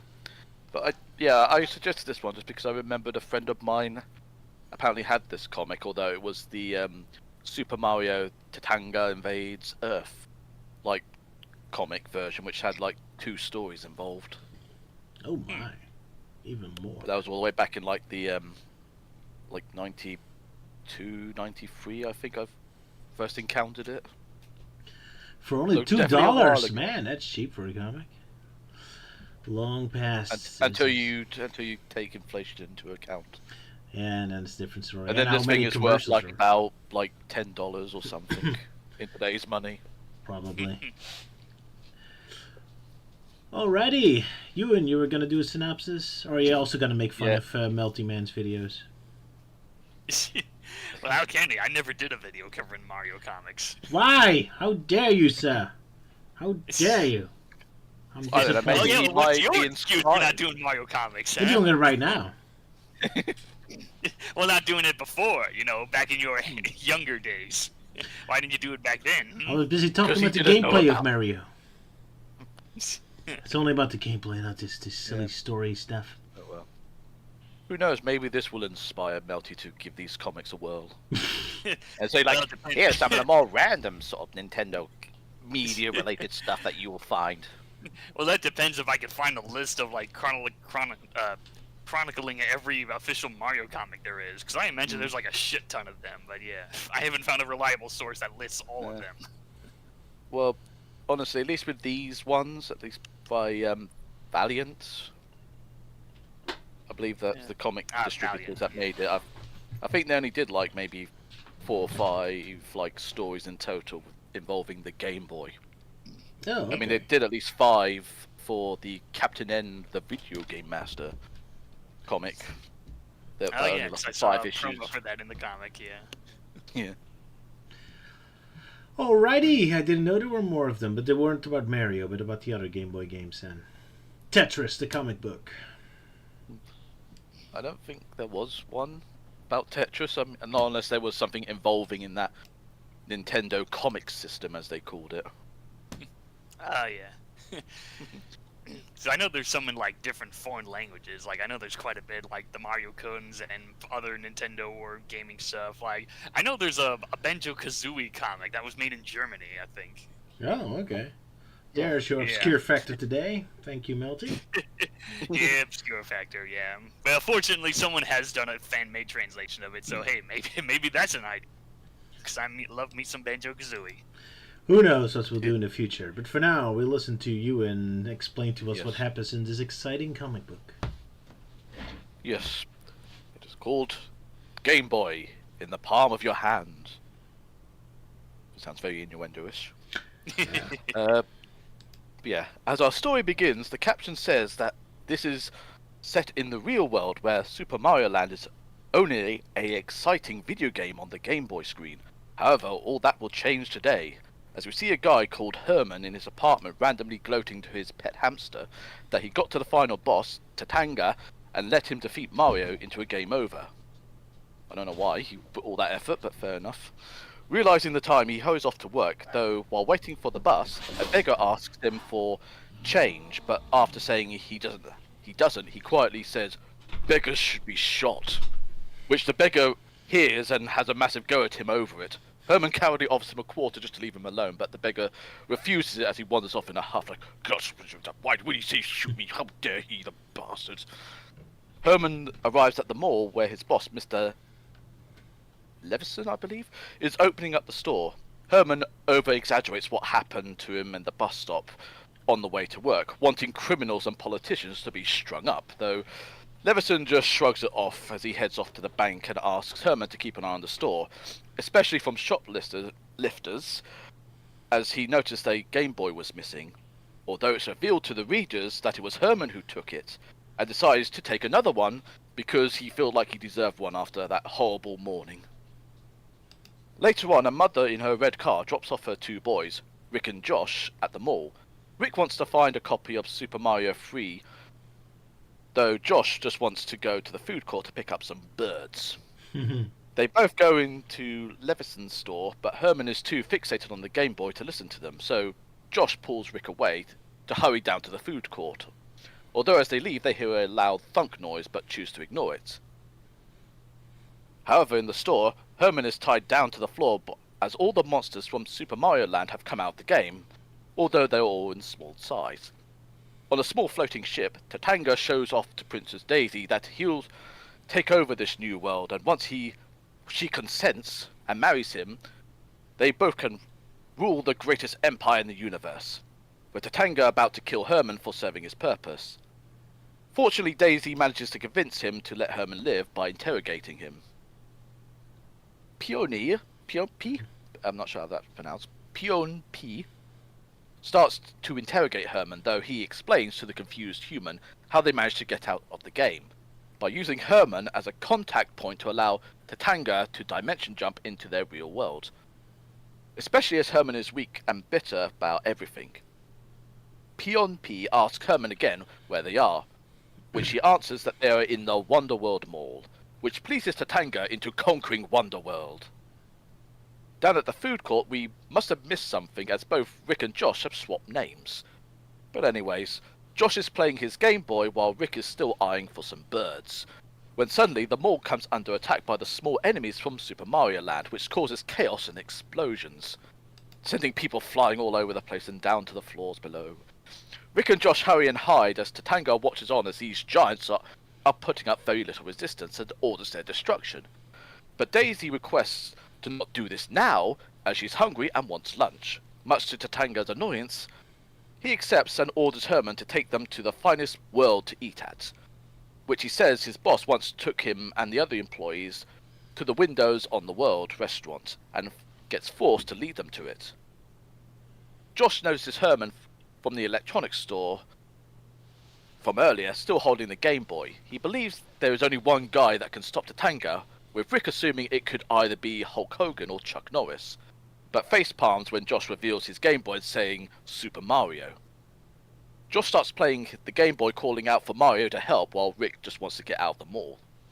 Just then, Josh notices that at the end of one of the levels in the Muda Kingdom, there's a third door he's never noticed. He guides Mario into it, where suddenly a strong beam of light shoots out of the screen, where a small Mario is standing on the Game Boy asking where Daisy is, while Josh gives us the doofiest smile I've seen in a while. Like,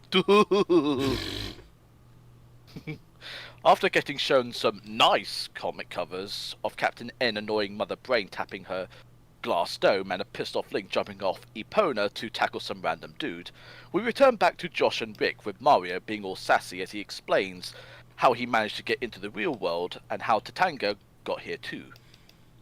Mario wants to hurry off to rescue Daisy, with Josh wanting to help, but Rick says they can't because I really wrote this so fast that I buggered up my words. But Rick says they can't as they have to get across the river and it's dangerous for them to go alone. The small plumber asks, what is it? A desert? Jungle? Frozen tundra? with Rick responding, "Worse, New York City." As we then see where Tatanga is heading, being a restaurant at the top of Tower 1 of the World Trade Center, which shows how very dated this comic has become. If not for the radical 90s look that these new characters have.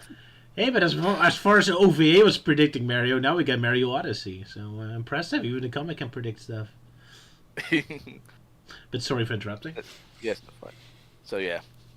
The restaurant being on top of Tower 1 of the World Trade Center, where P.O.P. demands the employees of the restaurant to feed them or be destroyed, and demonstrates by almost killing a guy with an explosion, as all the employees start to serve the best food to Tatanga and Daisy. Rick and Josh, along with Mario, arrive at the World Trade Center subway station, where Tatanga's engineers have rebuilt the place into the final level of the Buto Kingdom. I'm not sure that's how pronounced, but fair enough. Mario goes in for the attack, though Rick foolishly gets hit by a Go's fireball, as Josh comes in to aid him by whacking it on the head. Yeah, I had to rewrite it though, because I said like whacking him on the head, so I assumed like it would sound like Josh was just whacking his brother Rick over the head, saying like, "How stupid are you to attack that bloody thing?" He should have. Yeah. Mario is concerned that it'll take them ages before they can reach Tatanga on the top level, though Josh suggests that if this whole place is built like Burato Kingdom, then some of the secrets from that level must also be there too.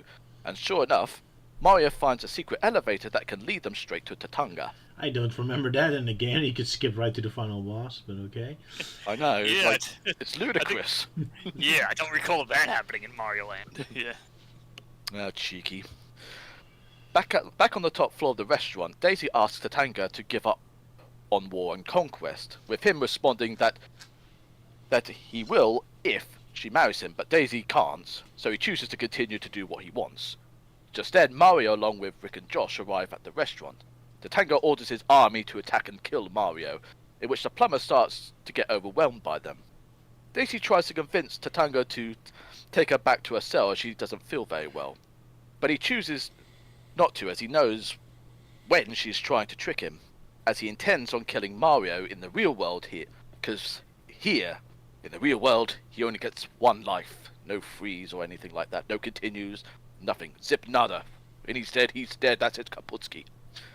Josh desperately wants to help Mario, but Rick says it's too dangerous, though Josh pulls the "Mom says not to let your team down" card, which convinces Rick to help, but only after benching Josh to the sidelines. Mario manages to get free from the monster mob, but only for Herman to whack Mario back towards them, with Rick managing to save Mario and what looks like him killing all the monsters under his own weight as they just suddenly vanish.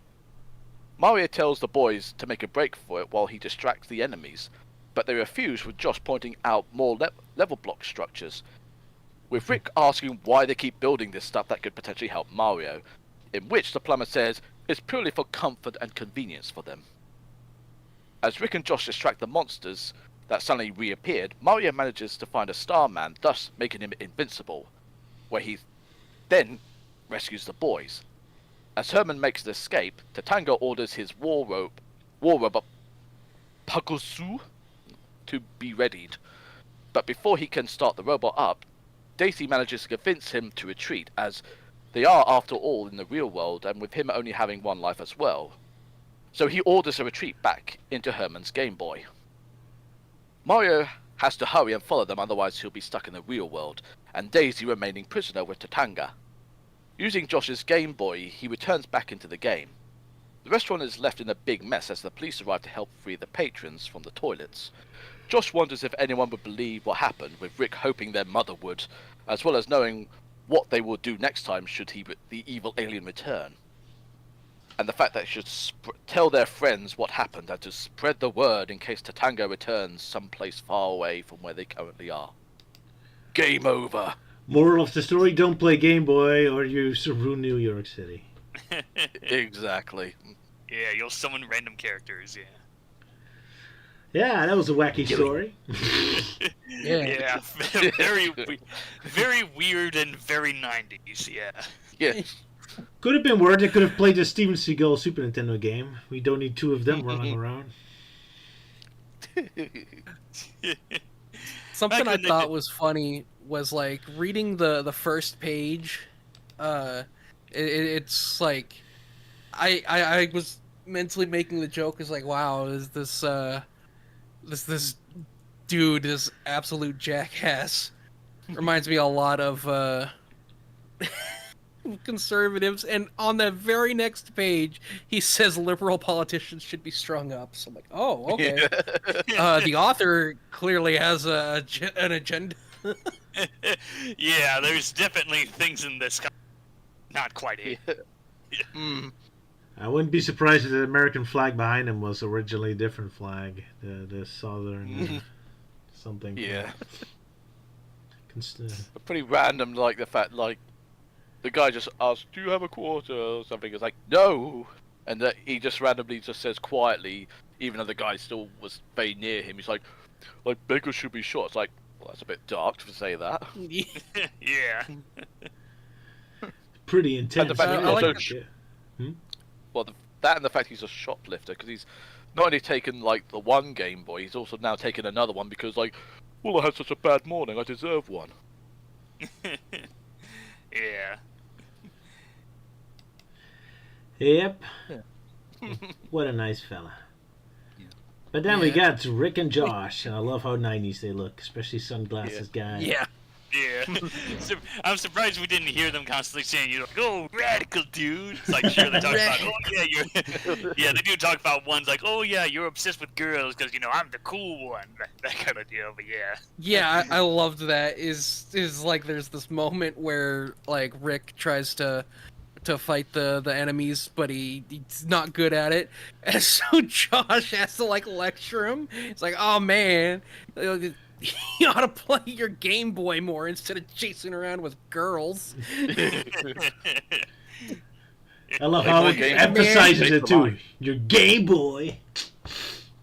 He's so lame, man, hanging out with girls, having sex when you could be playing Game Boy. I'm disappointed they didn't break the fourth wall and look straight at the reader for that. Yeah. I'm talking They to you, won't Boy, reader. boy, now, kids. Yeah. It's definitely such a weird comic, though. Yeah, it's very weird. There's also the moment where Rick points out that, oh, but you're in color, but the Game Boy is only in black and white. And Mario points out, like, you're getting reception all the way from Sarasaland on that gadget, and you want it to be in color, too? Which, I guess, confirms that the Game Boy Color just has better reception. There you go. Yeah. Yeah, Game Boy Color travels the entire world, yeah. Anyway, it's kind of interesting that the art style is pretty good because the Mario characters look very on model and the real world looks very realistic, except Daisy looks ugly. There's the one character Yeah. they couldn't draw right. Yeah. Yeah, it clearly looks like they were trying to, like, draw Peach, but it's like, oh, wait, it's supposed to be Daisy. Well, shit. Yeah. I mean, granted, she does look pretty close to how Daisy kind of looks nowadays, but again, it's like, obviously, as you mentioned, like, it was they originally assumed it was going to be Peach, but then it's like, no, it's Daisy. It's like, oh crap, what color should we give her? Yellow and brown hair, maybe? Okay, let's go for that. But I'm not sure why she's got, like, such big fat lips, like, Yeah. Yeah. stung by a wasp at that point. It's like, I guess she was, like, in the a... wrong I stuff. guess she's a big fan of the Bratz dolls or whatever. Yeah, I think that's definitely leading to the part that just makes her look very uncanny. It's just she has huge lips. Yeah. Just like there's so many tiny details that are off, but that I think is the most obvious one. Yeah. And that's why people ship Luigi with Daisy, because Luigi just loves her great big lips. I think the only official art of Daisy is the picture I have on screen. Maybe they thought the open mouth was the lips, maybe? Oh wait, it's not showing up on this. There it is. yeah, not just yet. Ah, you know Oh, what? yeah. That is a good point. Maybe that is what they were thinking. There's okay, now it showed up, yeah. Okay, I see it. They went with different shades of yellow and orange. Yeah. That's true. And a but red cloud. they were definitely taking clear inspiration from that Yeah. picture. Well, now that I'm looking at it, like, what's with the deal with the comics version where it looks like the earrings are like massive compared to the concept there? Because they are. I think Well, I mean, in the illustration, they're like, at least normal size, but in the comic, Yeah. they look like freaking huge, like, like those are her actual ears or something. Yeah, she's just got giant half flowers for ears. Yeah, she can hear nature. Yeah, Yeah. and it's screaming in pain constantly. Yeah, because of all the flowers that have been pruned and such. I think the colors are off because she's in the. this is the actual artwork. I think the other one was kind of off color. Yeah, because that's okay. the actual artwork from Mario Land. Yeah. Okay, yeah. Then the colors are a lot closer. The hair is still a different shade of orangish brown, Yep. but Hmm. close Oh enough. well. Well, I suppose they actually based it on the actual official Game Boy Color, cover art because she's, of course, in the background. Oh right, yeah. As she avoids getting torched by the King. I did write it down, but I forgot what it's called Tanaka? because they all have such very Tanga. weird names for me. The Tanga. Like, I find a hard Yeah, time keeping Tanga. track of. But yeah, like Yeah. even then, the enemies in Mario pretty weird names. Hmm. I mean, like there's this one enemy who's basically a Koopa Troopa if his career choice was suicide bombing. Oh god. Yeah, that is true. They're like actual Koopa like bomb hybrids in that game. Yeah. Oh And when you man. jump on them, Eh. when you jump on them, they turn into bombs. Yeah. That's true. Oh man, you know where we should put some of those? In the Twin Towers. Oh god. Uh, Oh god, man. Yeah, this comic is Yeah. Did not age well. didn't age very well now. Yeah. I especially love the page that introduces the Twin Towers, ends with an explosion. Yeah. Oh god. Yeah. Lucky we didn't see Mario in a plane flying toward it. Yeah. Yeah, that would have been more It's awkward. okay. I found the enemy. They're actually are called bombshell Koopas. Yeah, that's their actual names. Yeah. Ooh. Uh, But I do find it funny, like, well, I say somewhat funny, but more sort of like surprising in a way of like seeing like how all these explosions are just happening and people are just sent flying all over the place from the blast wave. Because even on that one whole gigantic picture where there's like a explosion on the top floor, you can literally see a guy literally being flung over the guardrails and almost going like he's gonna go head down to the floor below. I'm just like, Yeah. well, that's very dark. Even though, granted, Yeah. they do mention like killing people, like bigger should be shot, like politicians should be strung up and all that. Like shoplifting is like, this is quite like a pretty dark comic in some ways. yeah, very dark. Hey, at least Well, it's yeah, when you happening said, in the like, food the- court, so they have fresh meat for it now. Yeah, Meltingman, go ahead. Well, Oh when you- god. Yeah, when you said like the guy was going over the railing or whatnot, all I was thinking of, guy goes. Yeah. Guy goes. Whee, splat. Yeah. Might as well enjoy your final moments. Yeah, I regret nothing. What a happy little story. No, save me! Saved by his own farts. Yeah. No, it's just unfortunately he held too much gas in and he exploded. I was thinking of like, oh yeah, that's like the last thing he did. Letting out all that gas. Yeah. Especially like in that that South store Park bit. underneath. Oh yeah. Like it was like that South Park bit. Yeah. Yeah. They say the last thing before you die is crap your pants. Yeah. Well, this conversation become very mature. Yeah, and unfortunately we don't have Elise to keep us in check. Yeah, that's the So we price just- she had to pay for or something. Yeah. I like how just like cartoonishly evil this like human is. That's kind of the starting domino of the story. Yeah. He's just He's like, got like the twirling mustache and everything. Yeah. yeah, he's just like, I got all the way to the end of the game just for Mario to die. That's hilarious. And he's bragging to his pet hamster that he named Attila. Yeah, Attila. And then he Attila the Hun. then- Yeah. then he doesn't give any change to poor George Lucas. Yeah, you will be sorry for this. Yeah. And then he goes and makes Star Wars. And then he goes and makes Star Wars Episode 1. Yeah. Cut the man is just to spite him. Yeah. Jar Jar is based on this guy. Yeah. No, like Darth Vader is based on the guy because No, no. prequel series didn't happen until later. Yeah, Darth Vader was before the prequel series, though. Yeah, the point is that Star Wars should already be finished before the Game Boy was out. Imagine just Yeah, changing so- the text. Sorry, just saying, like, just imagine, like, changing the text away, like saying, I was a war veteran and such, but then it's like, hey, do you know who the bloody hell I am? I'm George Lucas. I made the Star Wars trilogies. And sure, I'm going to prove to you I can do a better film series. I can Yeah. still do decent film series, you know. Just you Yeah, wait and then until he's like- 1999. And he's like, aren't you the same guy that made the Star Wars holiday special? We don't talk about that. Yeah, exactly. Just him wandering off, like, we don't talk about that. His hands in the air, it's like, we don't talk about it. We never talk about it. But then again, I think you say it more mellow. It's like, we never talk about that. We never talk about it ever. just in his mellow tone. Yeah. Hey, can I get a quarter? You got any spare change? No, get away from me. Fine, I guess I'll take Disney up on their offer. That's what happened. No. That's what happened.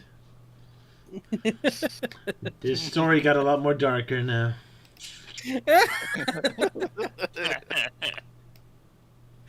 Oh Oh dear. my god.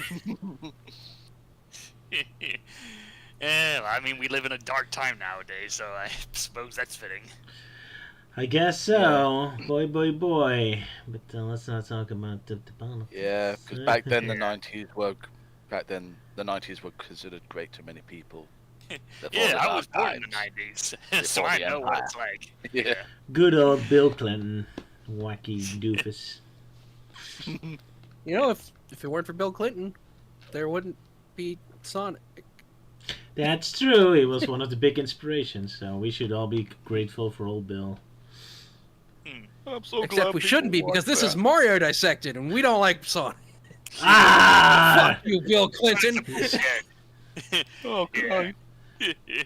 Why didn't that guy who rented Nintendo Space become president? Who inspired Mario? Yeah. Yeah. But yeah, Wow. about that Tatanga guy, yeah. There you go. Put Tatunga in charge of the America. Why not? He looks like a nice guy. Yeah, I mean, like, Yeah. oh, he needs some work after, only appearing in one game. Well, I'm he actually did have a surprised at cameo how, in Mario Land 2, didn't he? Yeah, he popped up as a random enemy. Oh yeah, he was a Base boss level. in Mario Land 2, but yeah. Okay, 2 games and that was it. Then they forgot Yeah. about it. Because, you know, I'm surprised. first one he was like the main villain, but then after losing he got demoted to just being a regular boss, and when he lost he was like, that's it, you're never coming back. I'm kind of surprised at how competent he is in this. Like, Daisy is constantly doing the if you love me you'll do this for me thing, and he's like, oh okay, and then it's revealed that like he knows she's manipulating him, but he lets her do it because it makes her happy. How sweet. What a romantic love story. Yeah. Better than Twilight. As well as his devilish plan to basically just have Mario die in the real world so he can't come back ever. And to speed Because up this is not 9/11. video game logic. Yep. Yeah, he should have just gone to a neighboring game like in Wreck-It Ralph. There you go. Yeah, Wreck-It Ralph or Doom. That'd be something. Sadly, this game was out in 1989, so Doom wasn't out yet. Yeah. Not even Wolfenstein. Violent games weren't invented yet. Not even Mortal Kombat. Poor Tatanga. Well, at least we had Street Fighter. Not in 1989. Yeah. Well, the first one maybe? I don't know. I don't know when the first Yeah, I one. mean, Yeah, technically the the first one original counts. Street Yeah. Fighter. That everyone cares so much We don't about. talk about that one. Well, I mean, I'm sure there's got a bit. There's the TurboGrafx 16, which I'm sure most people are familiar with from AVGN, but I'm sure there's like one version out there that's like considered the playable version. Oh yeah, the original Street No. Fighter was already out, 1987. I didn't know it was so old. Okay, so they could go to Street Fighter, the one that nobody cares about, but still, it's one of them. Yeah, poor Street Fighter 1 getting the the successful sequel treatment. Just like with Yeah. Team Fortress 2 and all that. Yeah. Yeah, like the difference between Street Fighter 1 and 2 is staggering, and it's all because of a glitch. Did you know about this? No. Oh no. Old fighting games were balanced around the idea that like you just try and get an attack in when your opponent's not blocking. But while making Street Fighter 2, they accidentally had a glitch where when you landed an attack, you could immediately start another one, and thus invented the combo. And they're like, "Oh, this is way more fun." So they just stuck with it, and that's how modern fighting games were invented, There you go. through a glitch.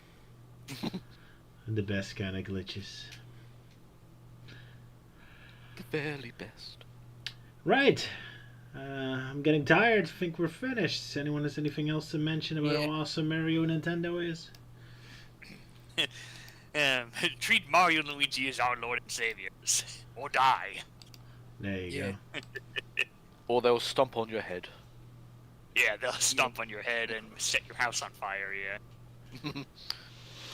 No, they'll Um, flood your house. Oh yeah, because they're plumbers. I'm looking forward to the Switch 2 Direct. I hope we get to see a bunch of cool launch titles. Maybe an F-Zero game. That'd be cool. Maybe That'd be Tatanka will get his own spin-off game for the Switch too. Yeah, or maybe a new Donkey Kong game. Like a brand new Donkey Kong game and not a lazy port like the last one. Yeah. But I suppose one thing though, not exactly sure when it is, but Luke will obviously be going over to London to have a early try out of the Switch 2, because he managed to get in for an early demo of it. So we shall have to then, look at him very Interrogate closely Luke. and exactly interrogate him like, we Yeah, did tell us like your what happened in secrets. Herman. Just tie him to the floor and then just say right, Luke, we want answers. We want them damn quick about the Switch 2. But not too quick though, because we need to understand what you're saying. So yeah, see you all next time, or see you at April Fool's perhaps for a bunch of stupid videos. And yeah. Yeah. Yeah, because I've Yeah. got to get done quickly. Yeah, same here. I've been weekend's been shit and really been slowing me down. So I was like, gotta finish this now. Just now. Yeah, do it now. And eat yourself some Mario ramen.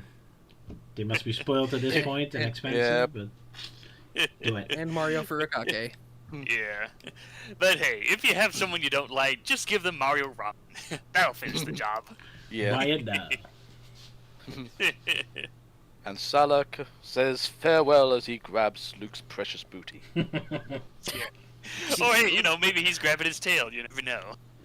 Yeah, he's just grabbing like, oh, your Good. tail's so fluffy. Maybe I should have drawn Luke with a blush look to his face, 'cause at least then that would have been funny. Yeah, really Like- sell the joke. Yeah. Yes. It's like, Sala, stop grabbing my ass. I blame Sylvia for that though. Yeah, always blame Sylvia. Yeah, at least it's not amused hard. That, yeah. Very much so. Yeah. Well, bye-bye, everyone. Yep, goodbye. Doodle pip.